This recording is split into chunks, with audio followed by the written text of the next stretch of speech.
તમે એક દીકરીને કોઈ વસ્તુમાં ટોકીએ છીએ આપણે, આ કપડાં પહેરાય ના પહેરાય, તો એનું એને લોજિકલ આન્સરિંગ આપવું પડે. મેં કીધું ને માની જા, આપણે માનીએ જ. આપણે આપણી સાસુ કે આમ જ કરવાનું છે, આ તો પેલું નથી વાપરવાનું, તને કીધું ને દાળ આ તો પેલા વાત થશે. શું પ્રશ્ન થાય?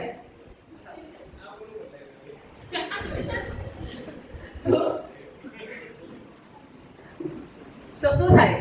અરે ભાઈ મારે દાળ બનાવેલી છે, મને સમજણ પડે છે મારે શેમાં કરવું કેમ કરવું, અથવા તમે કયો કે શું કામ એવા ખોટા રૂવાત નહીં જાણવાનો, મને સમજાવો.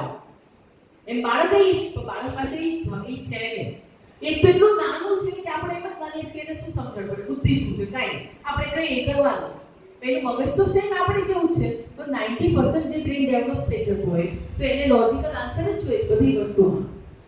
તો આપણે એને બધી વખતે શાંતિથી સમજે, એક વખત સમજાવવાથી પ્રશ્ન પરમેનન્ટ સોલ્વ થઈ જાય. દરેક વસ્તુમાં એને એક વખત લોજિકલ આન્સર આવો. આ તારે આમ કરવાનું, અહીંયા નહીં ચડવાનું, અહીંયા નહીં કરવાનું, અહીંયા નહીં જવાનું. શું કામ?